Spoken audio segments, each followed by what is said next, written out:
que fue periodos de la vida del hombre. ¿Ya? Vamos a avanzar desde ahí.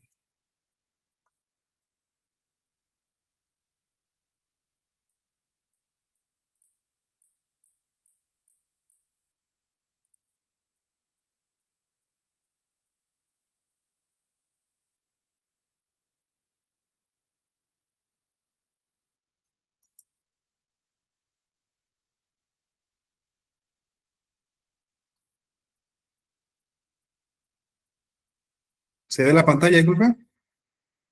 ¿Me pueden indicar? Eso. Sí, se ve.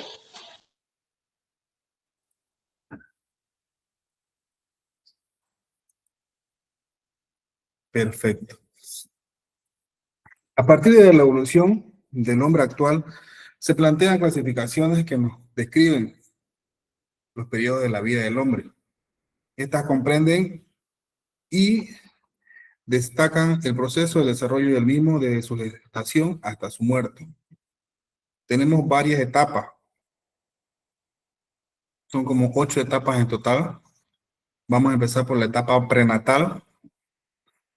Desde la concepción del niño, del bebé, del que está dentro del vientre, hasta el parto, se caracteriza por la formación de los órganos y la estructura corporal básica. Crecimiento físico acelerado, mayor vulnerabilidad a las influencias ambientales. Eso en la etapa de gestación, en la etapa prenatal. La etapa de los primeros pasos, que vendría a ser la segunda, comprende desde el nacimiento hasta los 3 años. El recién nacido es dependiente, pero competente. Los sentidos funcionan desde el nacimiento. El crecimiento físico y el desarrollo de las habilidades motoras son muy rápidas. Presencia de la habilidad para aprender incluso desde las primeras semanas de vida al final del primer año.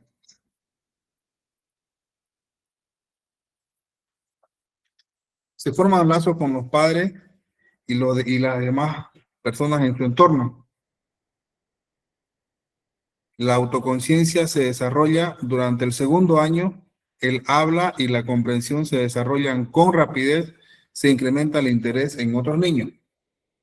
Aquí es donde el niño empieza ya a tener más contacto con, como le explicaba ayer, con las personas, con su papá, con su mamá, ya empieza a identificar quién es mamá, quién es papá, empieza a relacionar esos lazos de familiaridad, esos lazos de amistad también con amigos, con conocidos, ya a partir de los 2 años, 3 años, ya empieza a diferenciar, empiezan a hablar también y empiezan a comprender, tienen la capacidad de desarrollar sus pensamientos con rapidez.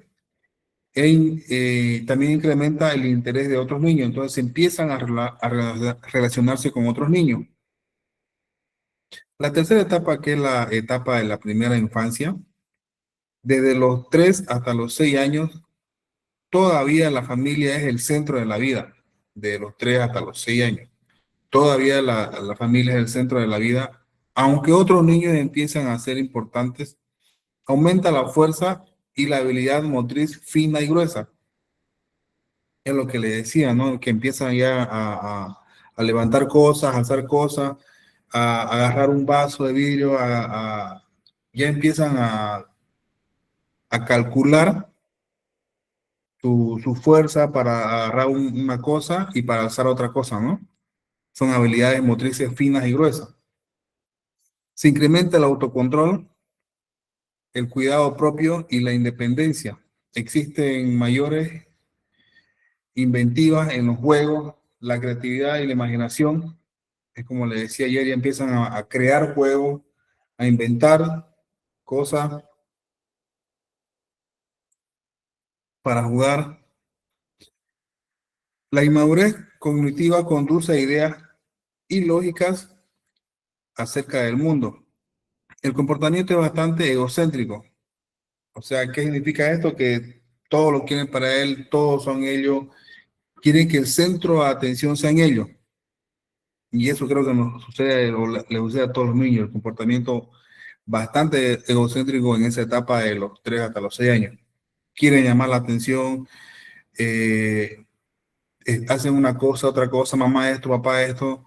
Entonces ellos quieren ser bastante egocéntricos, aunque crece la comprensión y la perspectiva de otras personas. Eso es en la primera infancia. Ahí están unas pequeñas imágenes de lo que les acabo de decir, de la etapa prenatal y la etapa de los primeros pasos, son las dos primeras etapas.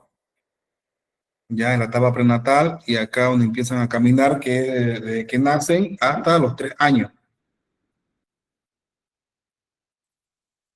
La etapa de la primera infancia, por lo que les indiqué, la etapa de los 3 a 6 años. Empiezan a desarrollar con la inventiva del juego, la creatividad, la imaginación, en la interacción con otros niños. Como ven en la imagen del lado derecho de arriba, empiezan a ya, como se dice, a ser dañineras con otros niños, a conocer el mundo. Esa es la etapa de la primera infancia.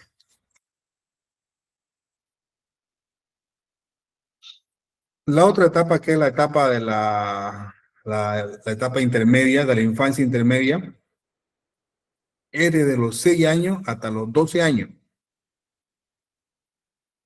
¿Qué viene en esta etapa? Los compañeros cobran gran importancia, empiezan a relacionarse más con compañeritos, a juntarse más con amigos, entonces empiezan a crear lazos de amistad con compañeros, con amiguitos, ya sea con el vecino o con compañeros del colegio, como es de 6 a 12 años, y empiezan a ir al colegio, entonces empieza a crear lazos de amistad con otros compañeritos que tal vez son igual que ellos, o como dicen ahora, le caen bien, entonces empiezan a relacionar lazos de amistad.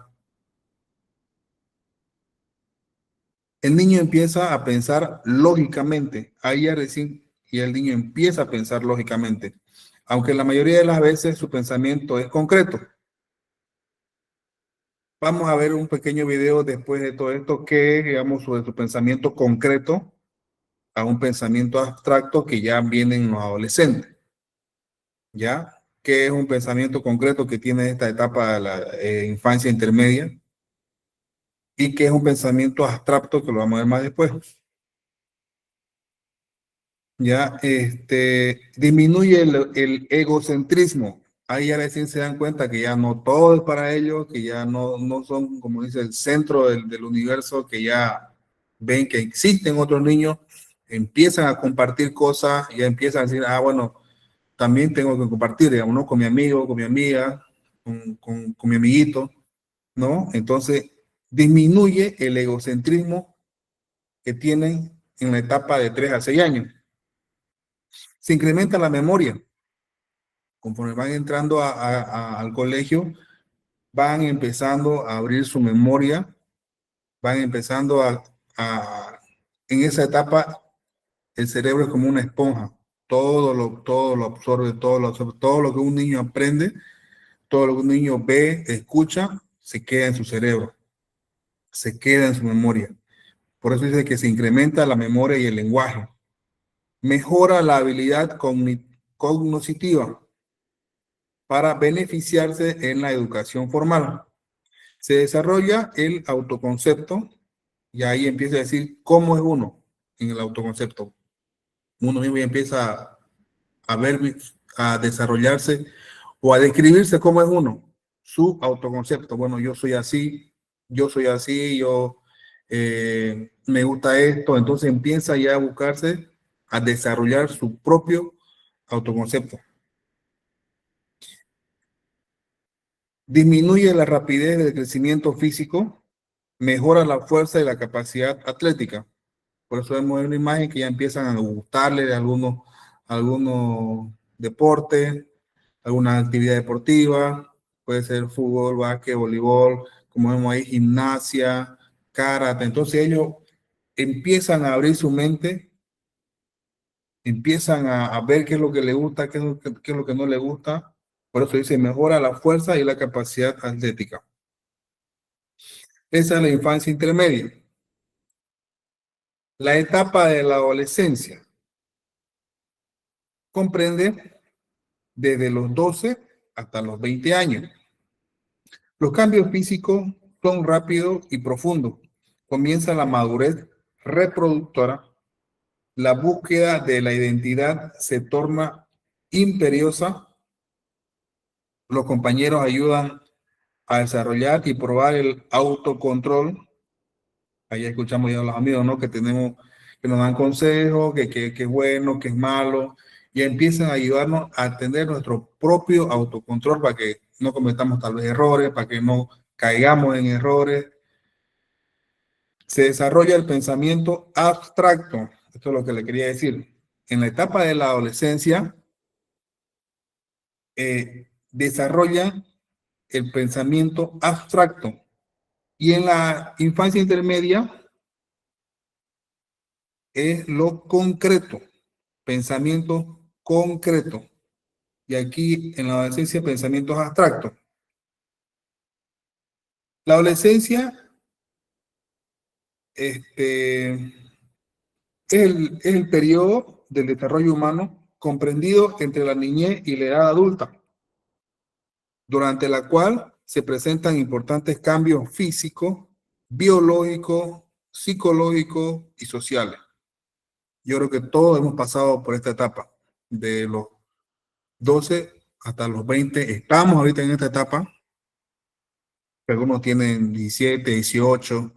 Nos estamos en la etapa de la adolescencia, donde en toda etapa presentamos cambios importantes en nuestro cuerpo, que son físicos, biológicos, psicológicos, la manera de pensar también, ¿no? Porque algunos ya empiezan a que no me gusta esto, que ya tienen diferentes modos de pensamiento el uno con el otro. Sociales, la relación con las demás personas. No me quiero juntar con este. Bueno, sí, me quiero juntar con este porque es mi amigo. Entonces empiezan ya a identificarse con otras personas. No, no, mira, me cae bien porque es por esto, por esto, por esto. No, y empieza a buscar pensamientos positivos hacia otras personas para hacer una sociedad, para juntarse con ellos. ¿Qué son los pensamientos abstractos? Es la capacidad que nos permite reflexionar sobre las cosas que no se encuentran presentes en el momento o en el lugar, así como conceptos y principios generales. Entrenamos nuestra mente a ver lo invisible, a anticipar problemas, encontrar patrones en los caos, o sea, ya ver cómo solucionar problemas, como dice, ver lo invisible, ya empezamos a pensar, ¿no? ¿Y si hago esto? ¿Y si hago esto? Anticipar problemas, ¿y si hago esto puedo evitar problemas? Encontrar patrones de los caos, bueno, hay un caos entonces que se generó, entonces, ¿debido a qué? Ya van pensando, entonces, esos son los pensamientos abstractos, lo que uno piensa en su mente, no lo puede ver, no lo puede tocar, reflexionar sobre eso, ya, como se dice, no lo puedes ver, no lo puedes tocar, pero se encuentran presentes en el momento, ¿ya? Esos son pensamientos abstractos. O imaginar soluciones antes de que existan. Entonces, hay un caos, entonces buscamos solución.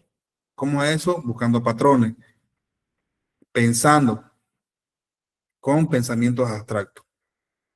Vamos a ver un pequeño video sobre eso. Pensamientos abstractos, que es en la etapa de la adolescencia, y pensamientos concretos de lo que son la etapa de infancia intermedia. Estimado Marco, ¿está ahí?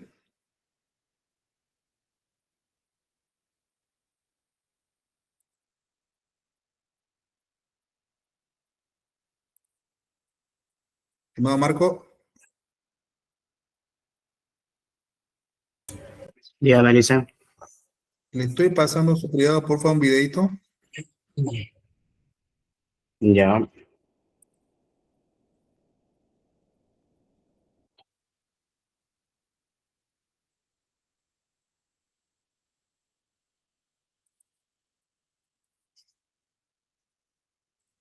Ya.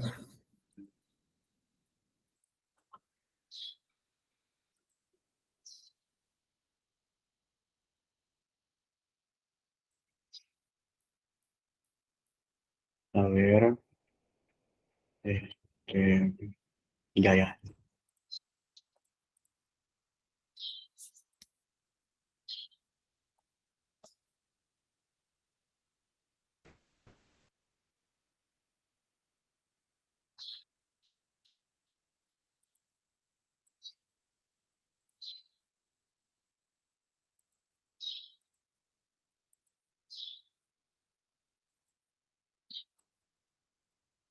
Ya me avisan, por favor, si se escucha. La vida. ¿Qué es pensamiento concreto y qué es pensamiento abstracto? Ya. Cuando me explicaron y entendí esto, me cambió la vida. ¿Qué es pensamiento concreto y qué es pensamiento abstracto? Es increíble entender esta gran diferencia de tú cómo piensas. Mujeres, por lo regular, pensamos todo abstracto. Sentimos, creo que, yo siento que, me parece que, como que me late que. Todo eso es abstracto, todo eso no tiene ningún sentido. Lo concreto debe ser cuantificable y cualificable. Tus pensamientos, si quieres que tengan resultados, si quieres que te lleven a un proyecto, deben ser concretos para que hagan decisiones. Si tú sientes que tienes que estudiar derecho, pues siento que para eso soy buena, no estás diciendo nada, no estás siendo clara, no estás siendo concreta. Tienes que tener tus pensamientos concretos, deben ser cuantificables y cualificables para que puedas obtener resultados en tus decisiones. Cuando me explicaron y entendí esto, me cambió la vida.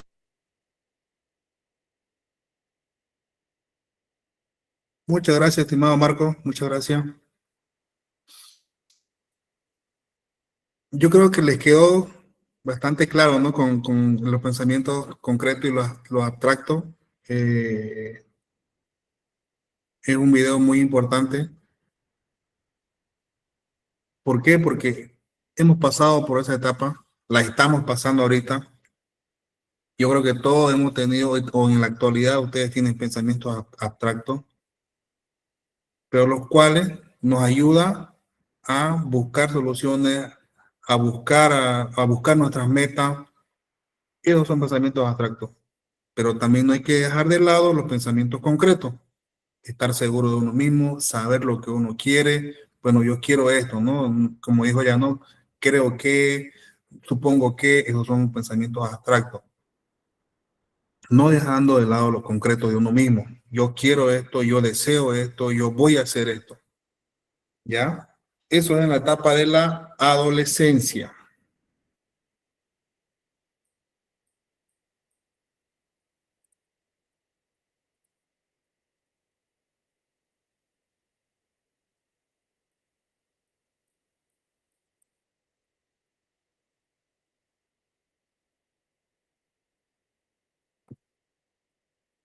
Etapa de la edad adulta temprana. Es la siguiente etapa.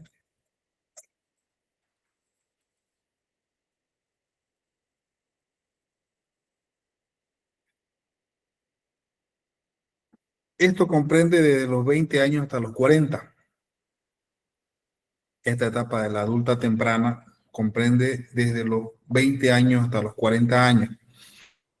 Se toman decisiones acerca de las relaciones íntimas. Muchas personas se casan, muchas tienen hijos, la salud física llega a tope, luego decae ligeramente, se escoge una carrera, como lo están haciendo ustedes, continúa desarrollándose al sentido de la identidad, la capacidad intelectual se vuelve más completa.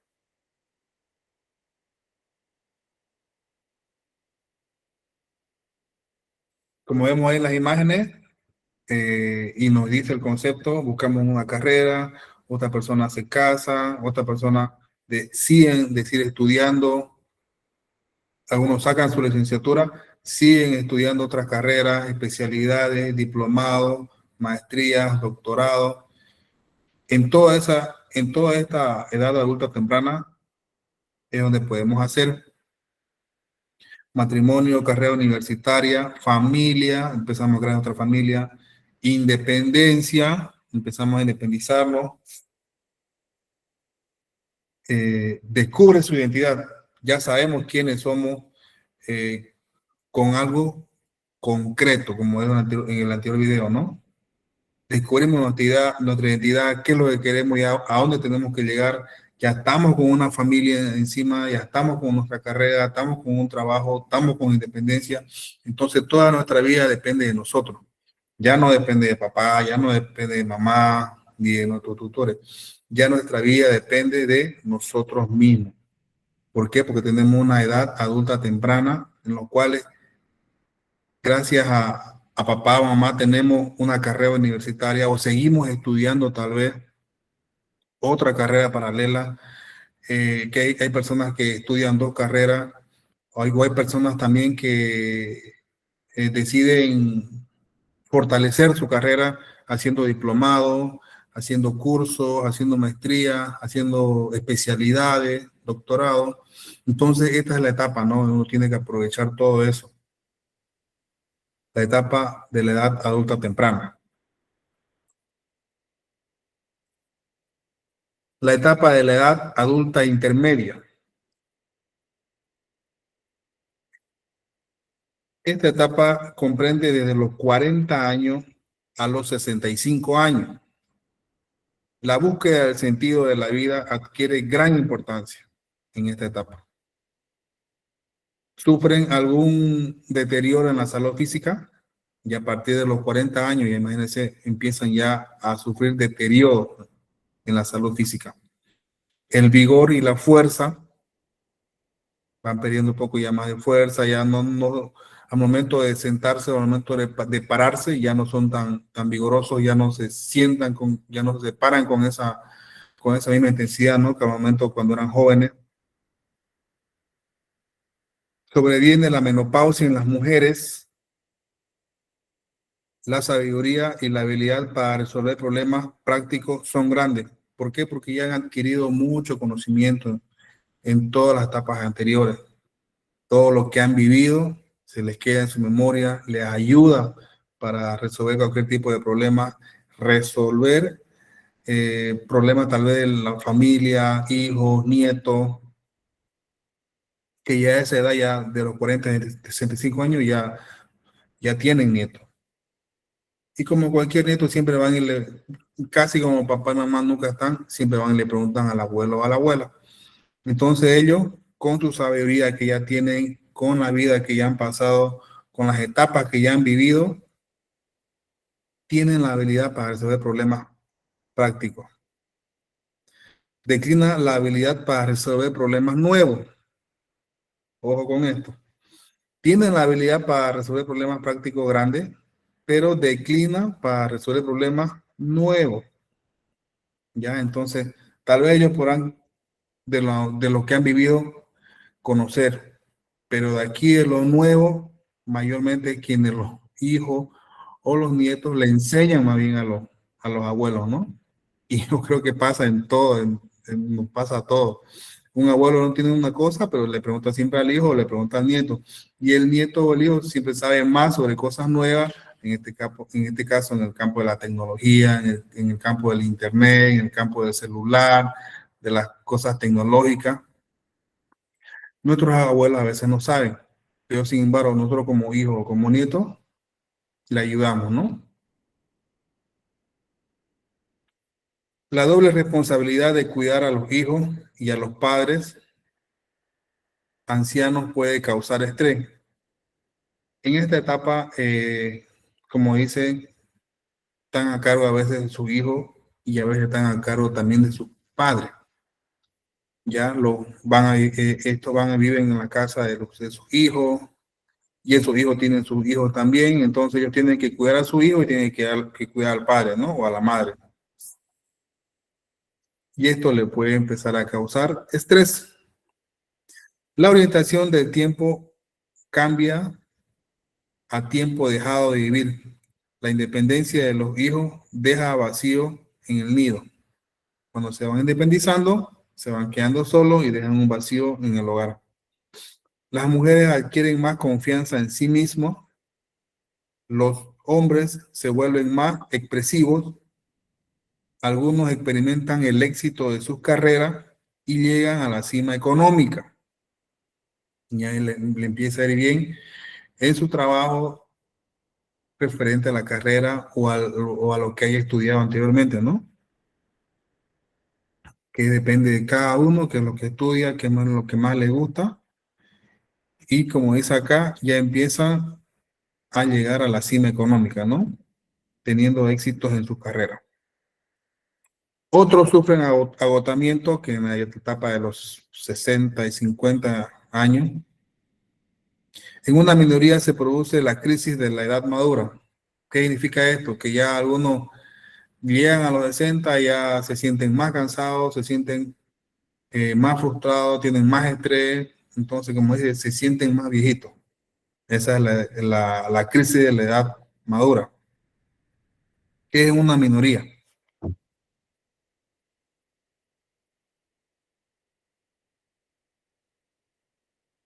Vamos a ver la otra etapa, la etapa de la edad adulta tardía.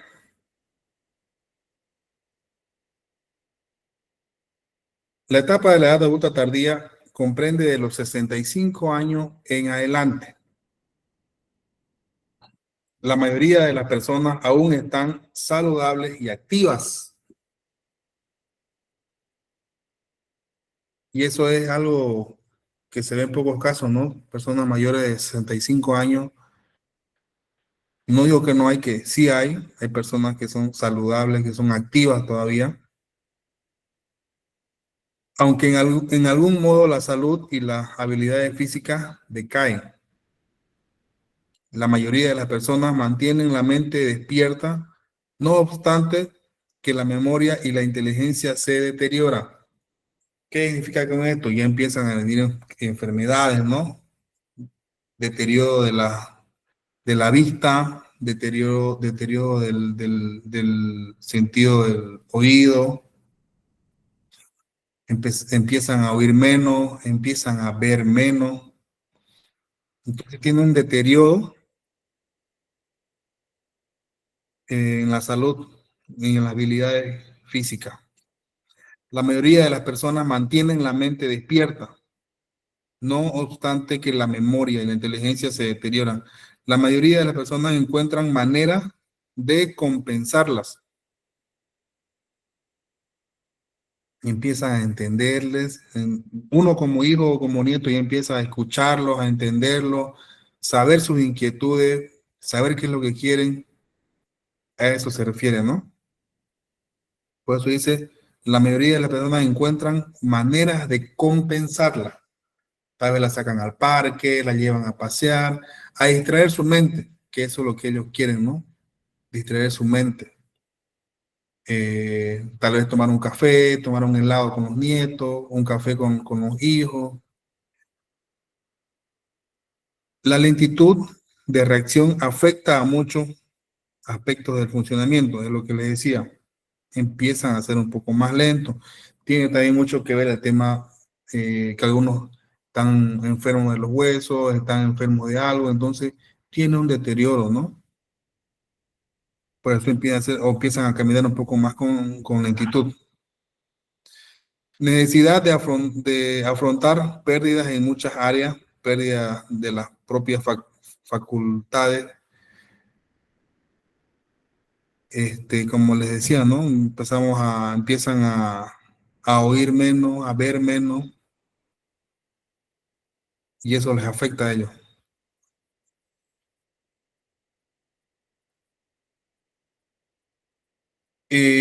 Algunos en su caso tienen a tender a jubilarse, pero la jubilación deja de ser un tiempo libre, pero se reducen en recursos económicos que han trabajado toda su vida, han trabajado durante 25 años para tener una jubilación, digamos, ¿no? Que es lo que hacen, que es lo que hay acá en Bolivia.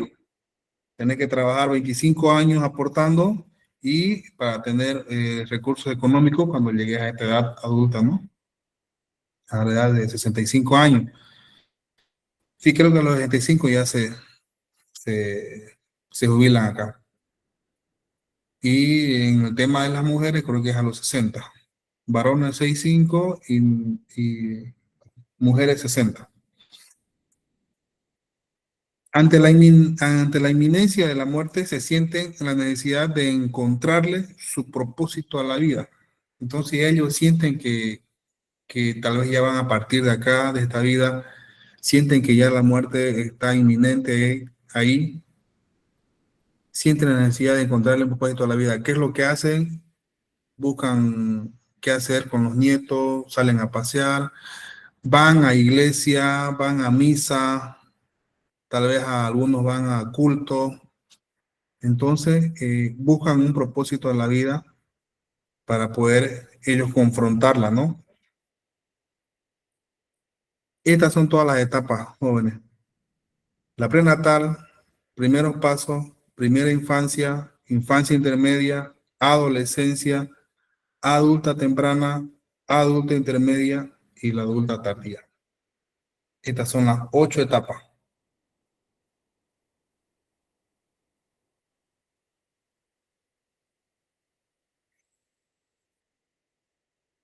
Vamos a ver un video resumiendo todas estas etapas.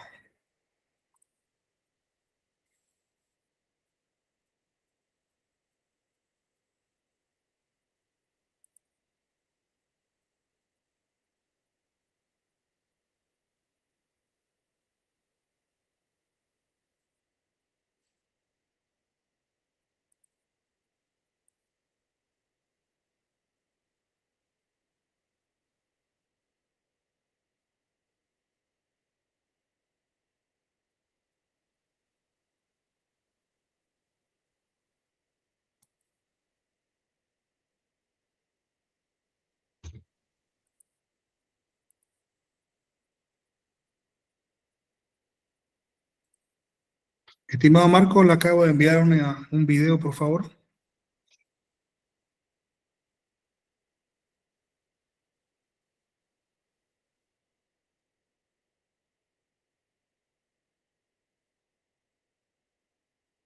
Hola, Marcos. Gracias.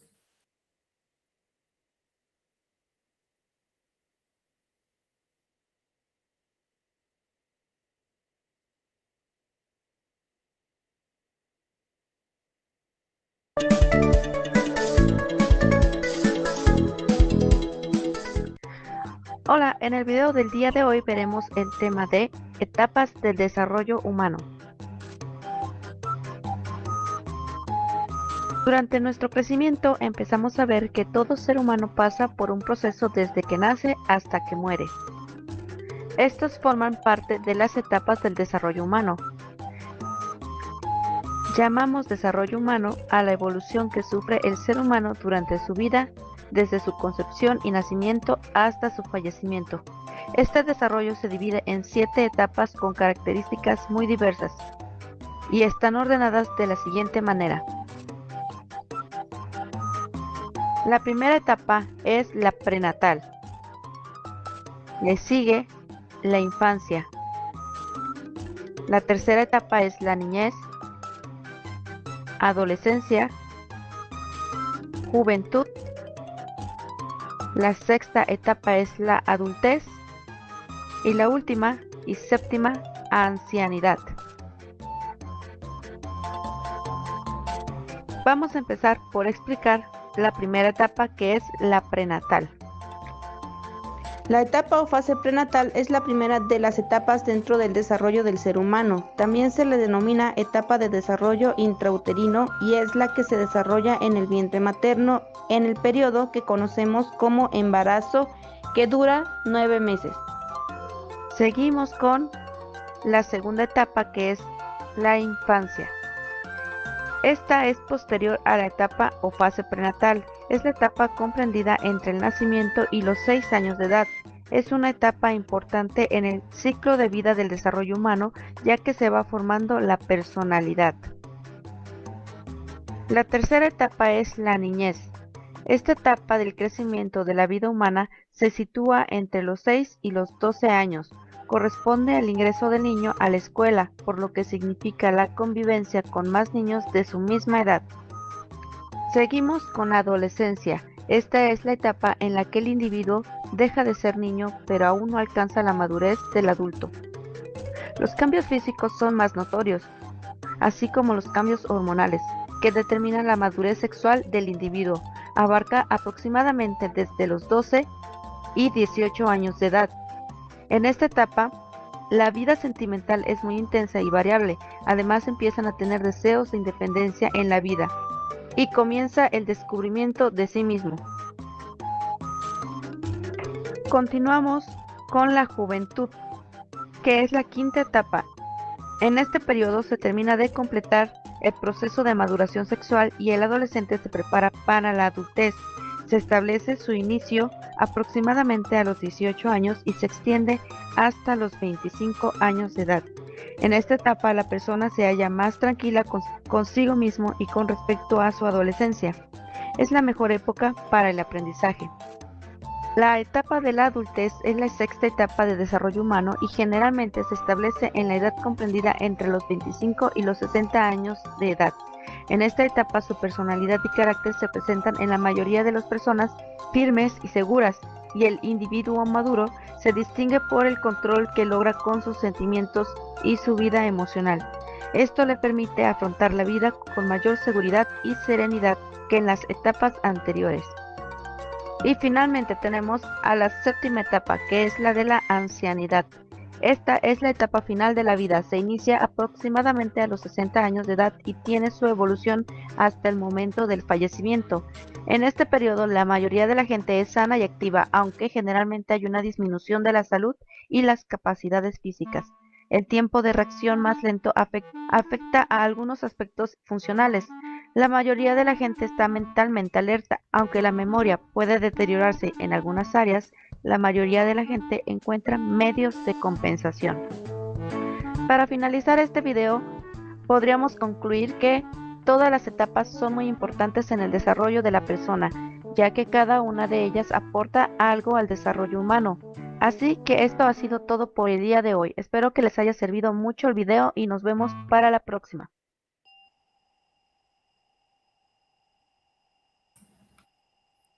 Muchas gracias, estimado Marcos.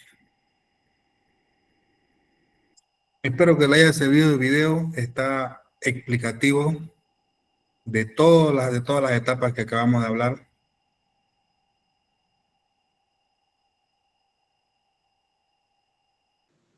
Gracias, profe, por su idea de compartir video después de explicarlo. ¿Cómo no? Una pregunta, Dígame, Elba, ¿cómo están? Dígame, buenos días. buenos días. Quería saber, como usted en el texto nos explicó que hay 8 etapas, pero en el video dice 7 y en el examen, ¿cómo podemos colocar si nos preguntan? Perdón, ¿cómo dice?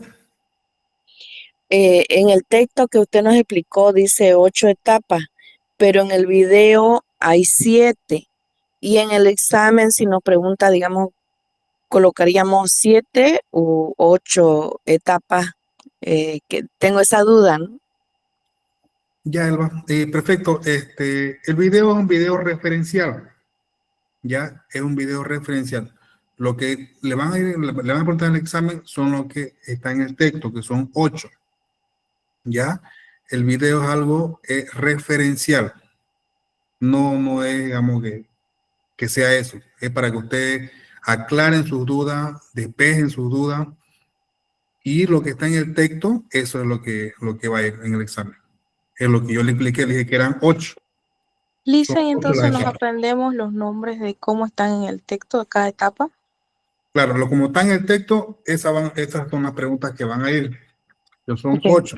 La prenatal, primeros pasos, primera infancia, infancia intermedia, adolescencia, adulta temprana, adulta intermedia y adulta tardía. Esas son las 8. ¿Está bien, Elba? Sí, gracias. No hay que. ¿Alguna otra consulta, tal vez, compañero? Perfecto, vamos a seguir ya.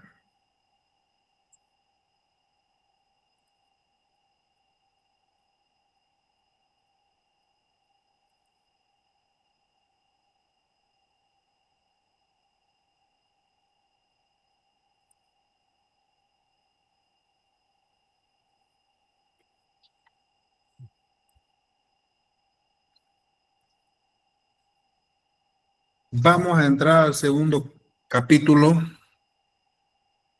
del texto.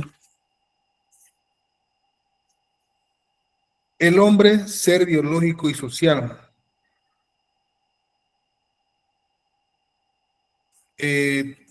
Todos los seres vivos tienen una manera de vivir que depende de su estructura y fisiología, y también del tipo de ambiente en el que vive. De manera que los factores físicos y biológicos se combinan para formar una gran variedad de ambientes en distintas partes de la biosfera.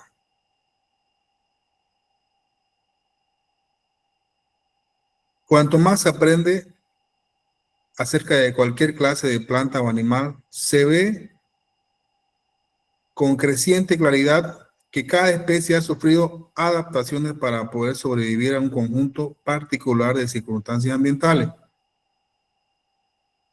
Es lo que hablábamos en anteriores clases. Todas las personas, animales, plantas, seres vivos, nosotros como personas, hemos sufrido adaptaciones para poder sobrevivir en un conjunto particular de diferentes circunstancias ambientales. Cada quien en su ámbito, ¿no? Cada una se puede demostrar adaptaciones, como por ejemplo las plantas al viento, al sol, a la humedad, a la temperatura y otros aspectos del medio ambiente físico, así como adaptaciones de las plantas y animales específicos que viven en la misma región.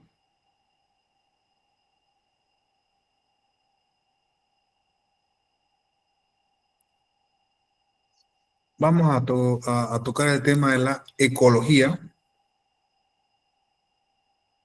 La ecología se ocupa del estudio científico de las interrelaciones entre los organismos y sus ambientes, y por tanto de los factores físicos y biológicos que influyen en la relación y son influidos por ella.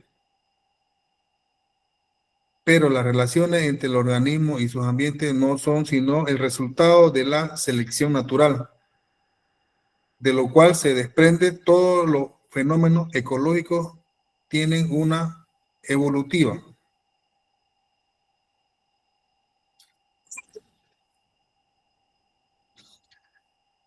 A lo largo de los más de 3.000 años de evolución, la competencia enredada por la reproducción y los recursos naturales limitados ha producido diferentes modos de vida que han minimizado la lucha por el alimento, el espacio vital, el cobijo y la pareja.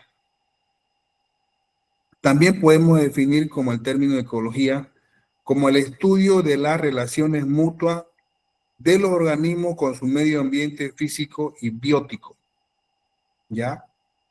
Podemos definir la ecología como el estudio de las relaciones mutuas entre los organismos con su medio ambiente físico y biótico.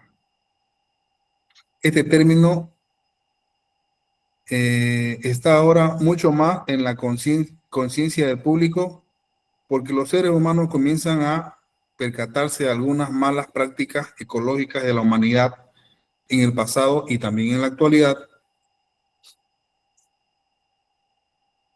Es importante que todos conozcamos y apreciemos los principios de este aspecto de la biología para que podamos formar una opinión inteligente sobre temas como la contaminación, como insecticidas, detergentes, mercurio, eliminación de desechos, presas para generaciones eléctricas y sus defectos sobre la humanidad, sobre la civilización humana y sobre el mundo en el que vivimos. Ecología, que viene del griego, dice que oikos significa casa o lugar para vivir, y obviamente logía, descripción, ¿no?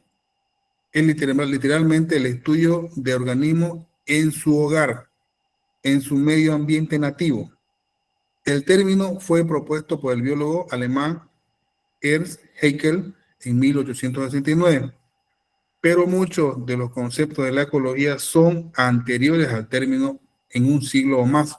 O sea que ya tenían anteriormente los términos, los conceptos sobre la ecología, ¿no?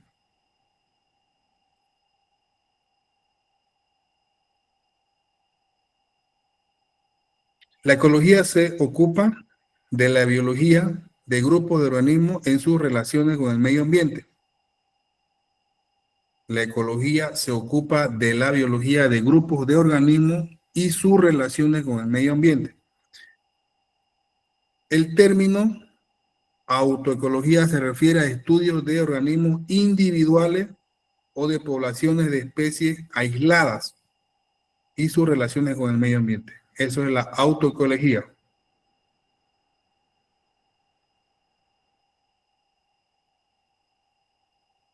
El término contrastante cineecología designa estudios de grupos de organismos asociados formando una unidad funcional de medio ambiente.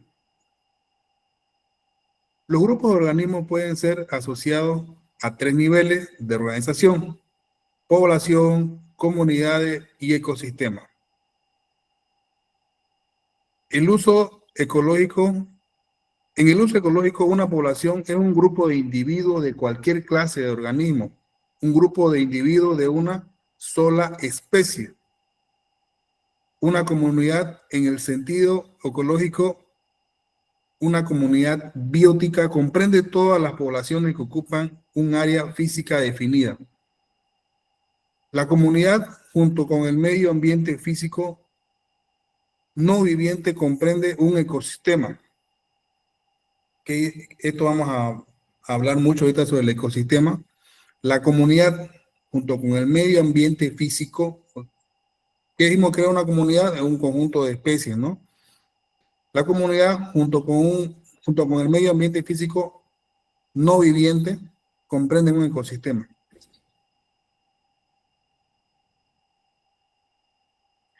Asimismo, la cineecología se interesa por las numerosas relaciones entre comunidades y el ecosistema.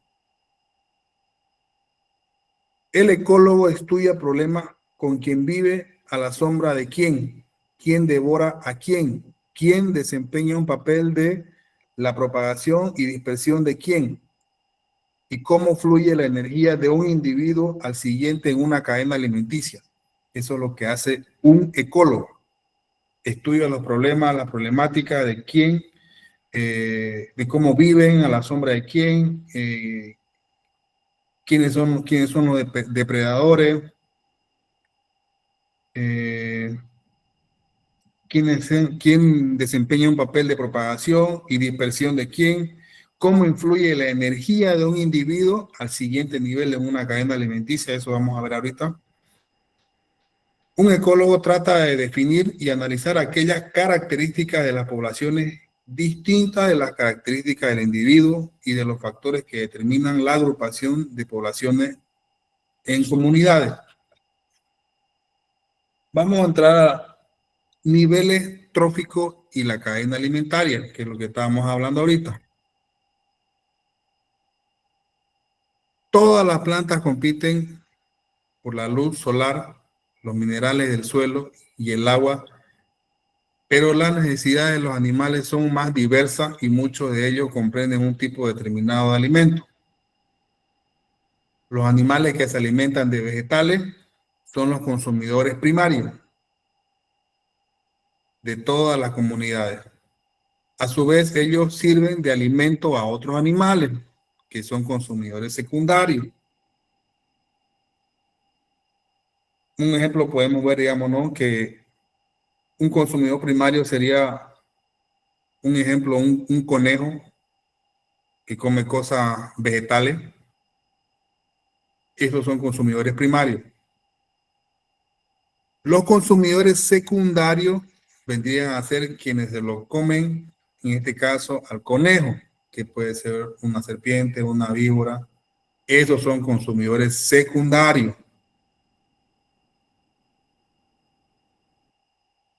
Así, en un sistema viviente pueden reconocerse varios niveles de alimentación o niveles tróficos. Esos son niveles tróficos.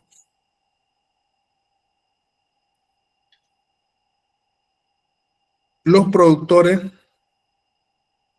son los organismos autótrofos y en especial las plantas verdes que ocupan el primer nivel trófico. Los herbívoros o consumidores primarios, como les dije, en este caso el conejo, son consumidores primarios, ocupan el segundo nivel. El primer nivel ocupan los vegetales, son los productores, son sus organismos autótrofos, que son plantas verdes, como le dije, ¿no? Y después viene el primer consumidor primario, que son los herbívoros, que pueden ser todas las personas que se alimentan de esas plantas, que se alimentan de esa alimentación verde. Ellos son los consumidores primarios. Ellos ocupan el segundo nivel. Y así sucesivamente hasta arriba, que viene después los consumidores secundarios. Después vamos a ver también los descomponedores o desintegradores. Todo es como una cadena que va para arriba, una pirámide.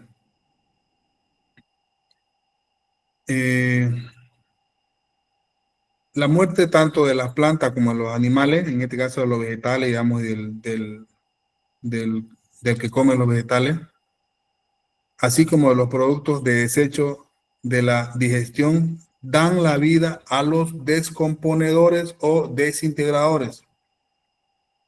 Estos son heterótrofos. Como vimos anteriormente, los vegetales o plantas verdes son autótrofos y estos son heterótrofos. Vamos a ver un pequeño video sobre eso también, para que le entienda bien qué son los autótrofos y qué son los heterótrofos. ¿Qué son los que se alimentan de la materia orgánica muerta o en su descomposición procedente de los productores o de los consumidores primarios o secundarios? Que son principalmente bacterias y hongos. De modo de que la energía procedente originalmente del sol pasa a través de una red de alimentación. Esto en el tema de las plantas. Las redes de alimentación normalmente están compuestas por muchas cadenas de alimentación entrelazadas que representan vías únicas hasta la red. Cualquier red o cadena de alimentación es esencialmente un sistema de transferencia de energía. Las numerosas cadenas y sus interconexiones contribuyen a que las poblaciones de presas y depredadores se ajusten a los cambios ambientales y de este modo proporcionan una cierta estabilidad en el sistema.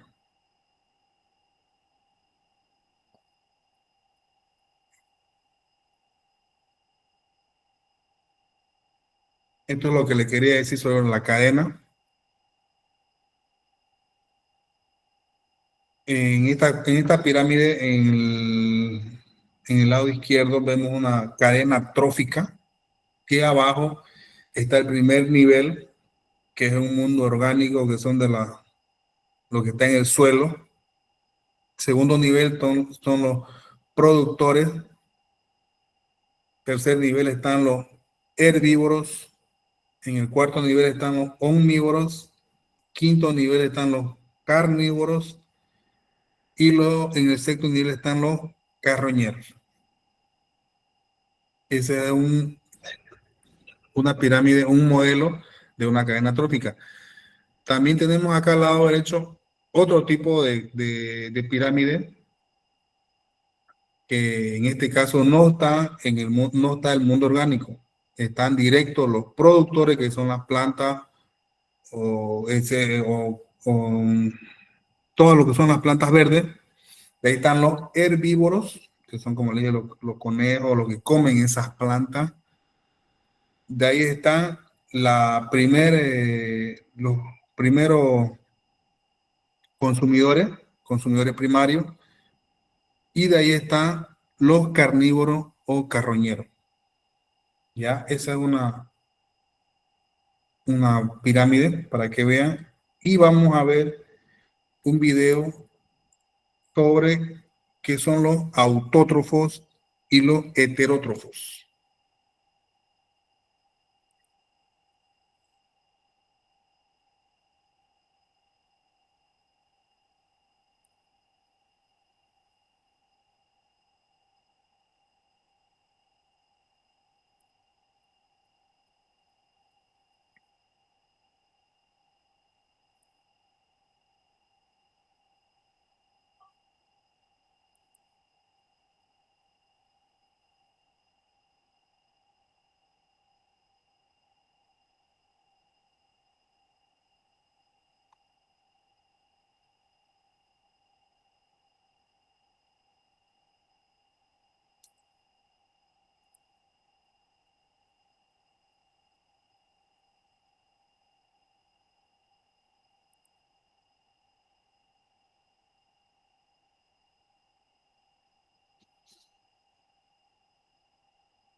híbrido eléctrico.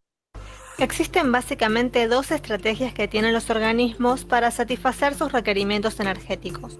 Los organismos autótrofos son capaces de sintetizar moléculas orgánicas ricas en energía a partir de moléculas inorgánicas simples y por lo tanto no requieren moléculas orgánicas de otros organismos, es decir, que fabrican su propio alimento. Algunos ejemplos son las plantas, las algas y otros microorganismos fotosintéticos o quimiosintéticos. Por otro lado, los organismos heterótrofos necesitan incorporar moléculas orgánicas del ambiente exterior y las degradan para obtener energía y componentes para su estructura, es decir, necesitan alimentarse de otros seres vivos.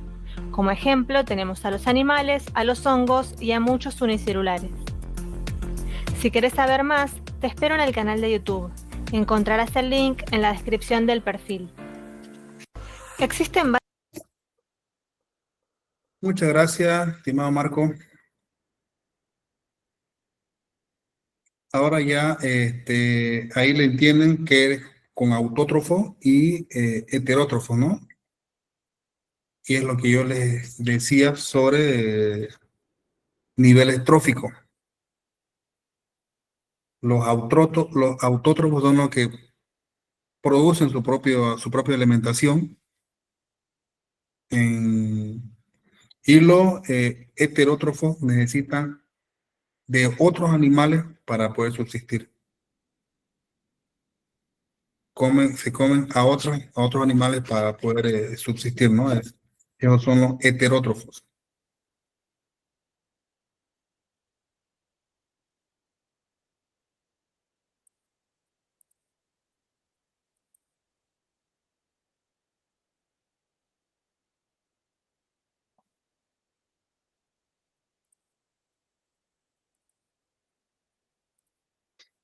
Siguiendo con el tema, vamos a hablar sobre la biomasa y energía. La red alimentaria de cualquier comunidad también puede ser concebida como una pirámide en la que cada uno de los escalones es más pequeño que el anterior, del cual se alimenta. En la base están los productores que se nutren de los minerales del suelo. En la parte procedente de la actividad de los organismos descomponedores y la continuación se van sucediendo los diferentes niveles de consumidores primarios, secundarios, terciarios, etc.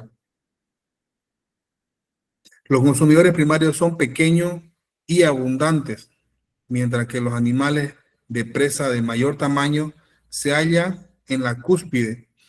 Son relativamente tan escasos que ya no constituyen una presa útil para otros animales. La biomasa es la cantidad total de materia viviente en un momento dado.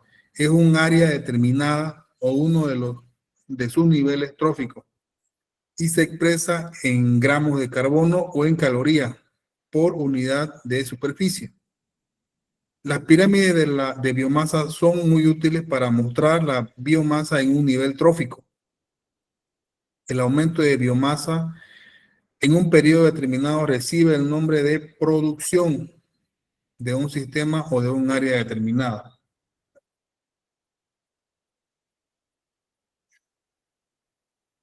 Energía. La transferencia de energía de un nivel trófico a otro no es totalmente eficiente, o sea que no va, si pasa la energía de un nivel trófico a otro nivel, va disminuyendo. No es que vaya pasando el 100% de energía de un nivel a otro nivel. Por eso dice, la transferencia de energía de un nivel trófico a otro no es totalmente eficiente. Los productores gastan energía para respirar y cada consumidor de la cadena gasta energía obteniendo el alimento, metabolizándolo y manteniendo sus actividades vitales. Esto explica por qué las cadenas alimentarias no tienen más de 4 o 5 miembros. No hay suficiente energía por encima de los depredadores de la cúspide de la pirámide como para mantener otro nivel trófico. Como aquí vemos en la imagen, lo que les decía sobre el tema de la energía.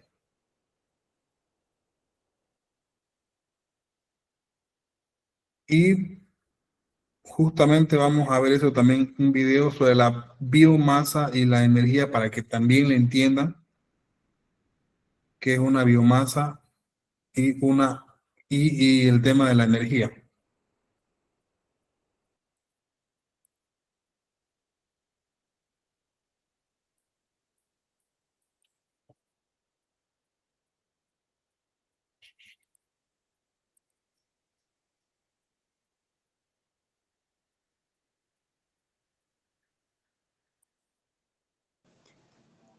Listen, después del video, no sé si podría colocar para mí el anterior pirámide para sacarlo print, por favor.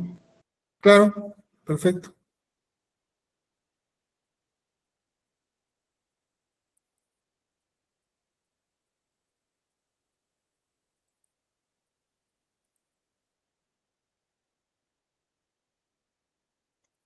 Estimado Marcos, por favor, vaya para que lo moleste.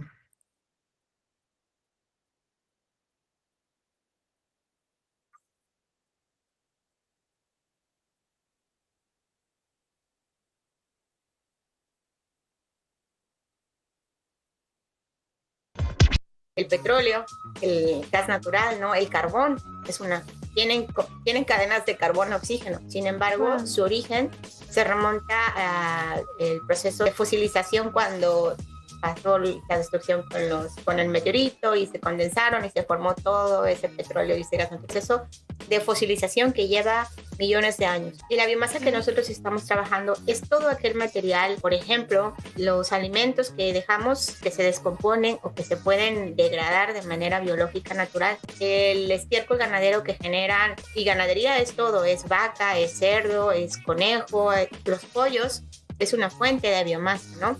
La hojarasca que cae, el crecimiento de las plantas es una fuente de biomasa. Procesos agroindustriales, cuando se produce la caña de azúcar, que se tiene que llevar caña y moler en la industria, es una fuente de biomasa también. Entonces tenemos biomasa.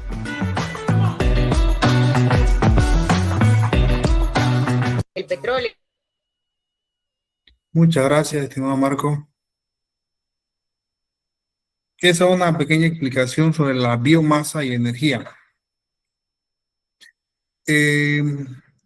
La diapositiva de la pirámide me decía, ¿no? Sí.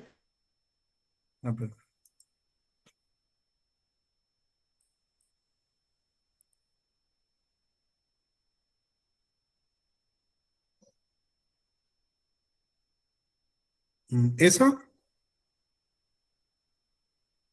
No, la anterior esa. Había, creo que es antes del video, me parece que es. ¿Esa? Esa de ahí.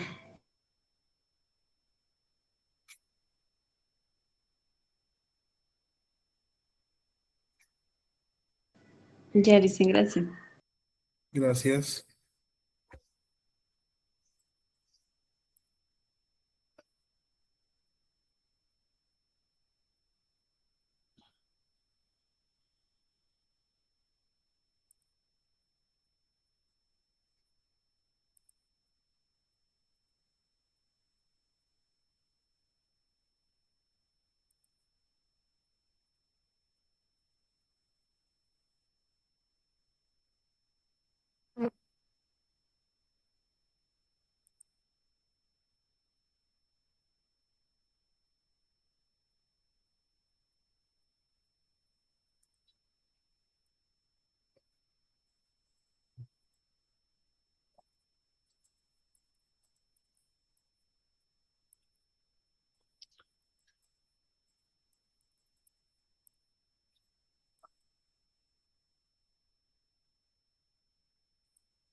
Antes de pasar a otro nivel, vamos a hacer un pequeño video, vamos a mostrar un pequeño video sobre todo lo que son los niveles tróficos.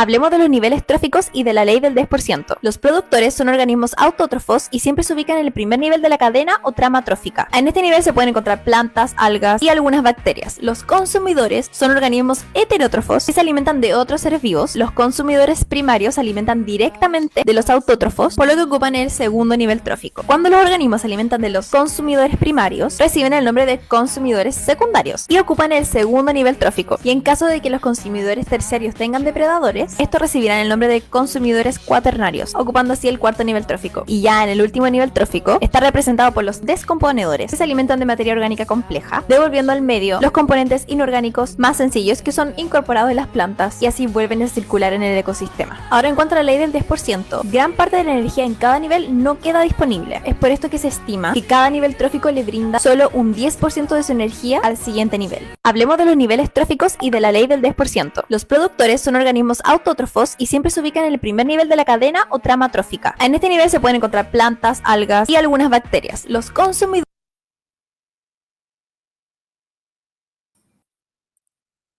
Muchas gracias, estimado Marco.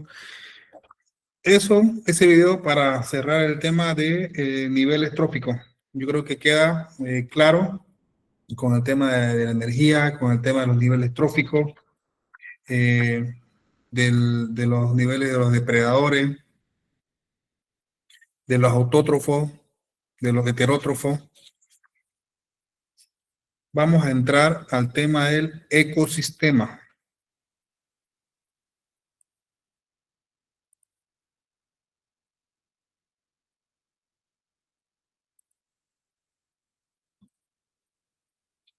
Ecosistema.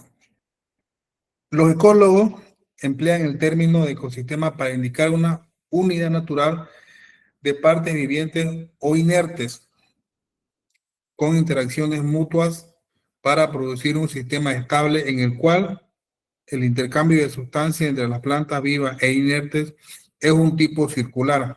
Un ecosistema puede ser tan grande como el océano o un bosque, o uno de los ciclos de los elementos, o tan pequeño como un acuario que contiene peces tropicales, plantas verdes y caracoles. Y como ustedes ven, hay tres tipos de ecosistemas, que está el terrestre, acuático y los mixtos que juntan los terrestres y los acuáticos, ¿no?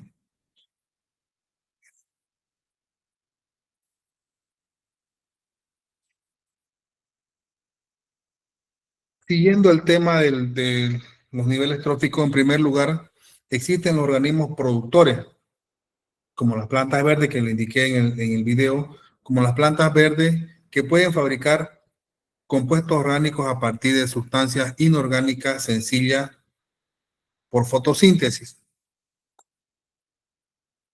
¿Saben qué es la fotosíntesis? No son las plantas que se alimentan a través de la energía del sol o del sol, la lluvia. Esa es una fotosíntesis. Toda esa retroalimentación es una fotosíntesis. Son la energía que recibe en las plantas de la lluvia y del sol. En un lago hay dos tipos de productores: las plantas mayores que crecen sobre la orilla o flotan en agua poco profunda, y las plantas flotantes microscópicas, en su mayor parte algas, que se distribuyen por todo el líquido hasta la profundidad máxima alcanzada por la luz. Los organismos de los consumidores son heterótrofos, por ejemplo, insectos y sus larvas, crustáceos, peces y tal vez algunos bivalvos del agua dulce. Los consumidores primarios son los que ingieren las plantas.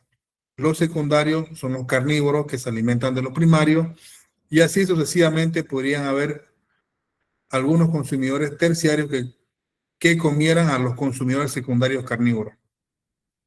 El ecosistema se completa con el organismo de los descomponedores,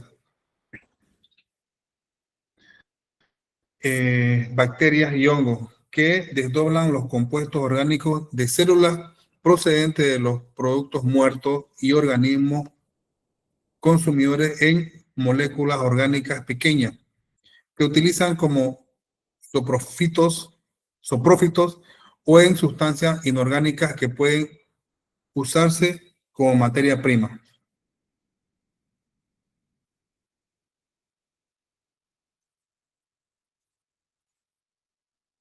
Quedando en claro que están los productores, que son las plantas, los consumidores, que son heterótrofos,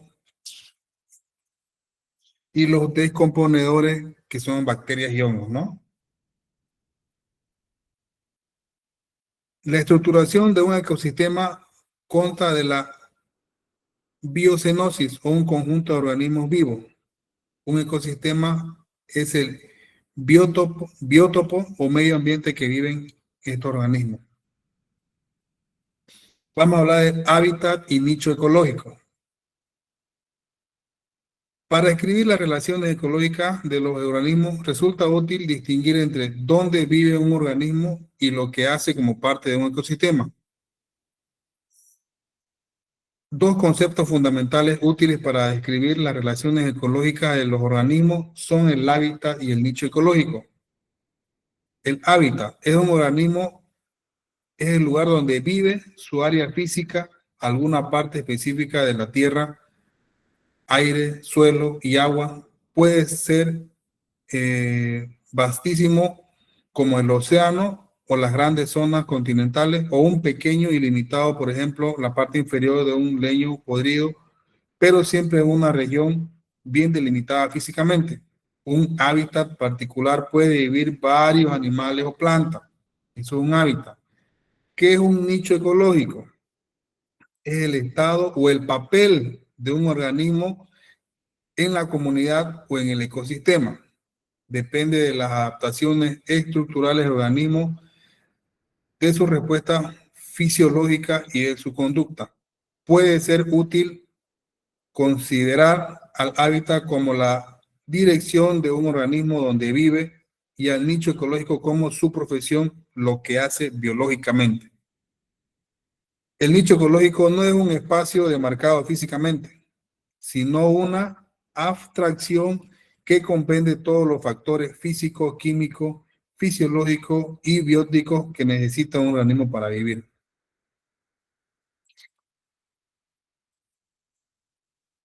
Para describir el nicho ecológico de un organismo es preciso saber qué come y qué comen a él, cuáles son sus límites de movimiento y sus efectos sobre el organismo y sobre partes no vivientes del ambiente.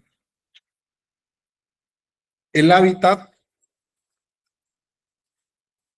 es el lugar físico, una dirección, donde una especie con sus condiciones ambientales, una especie vive con sus condiciones ambientales. Eso es un hábitat. Un nicho ecológico es el rol que esta especie hace dentro del hábitat, la profesión, la función que desempeña en el hábitat. Ya es para diferenciar entre hábitat y nicho ecológico. Vamos a mostrar un video sobre la diferencia entre hábitat y nicho ecológico.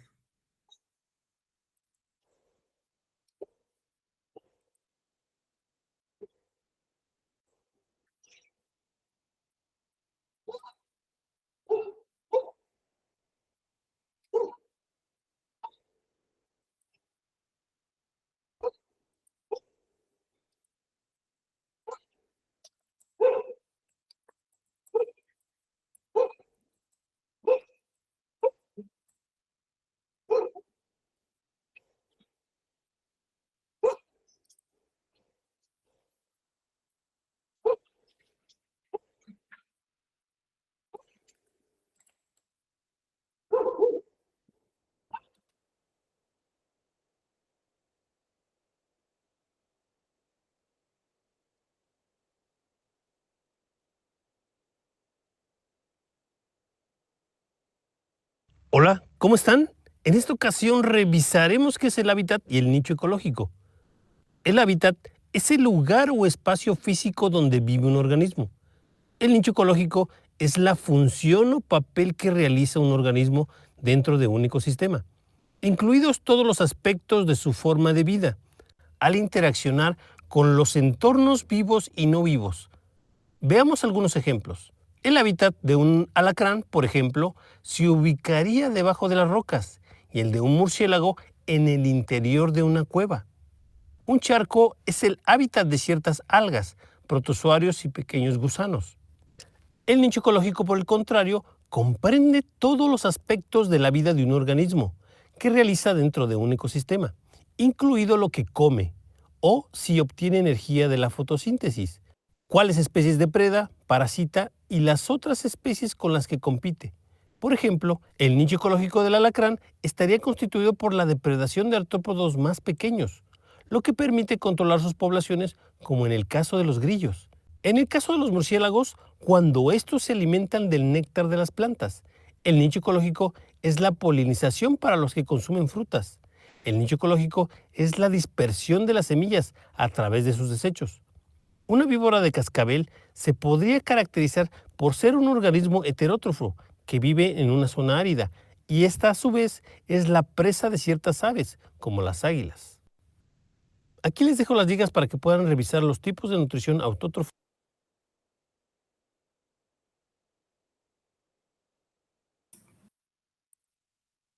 Muchas gracias, estimado Marco. Con este video terminamos por hoy. Espero que le haya sido de mucha ayuda y diferenciar entre hábitat y nicho ecológico, ya para que sea su mejor comprensión. Le agradezco su atención a todos. Espero que hayan aprendido algo nuevo ahora. Y conmigo sería hasta mañana. ¿Alguna pregunta, tal vez? ¿Alguna pregunta respecto al tema?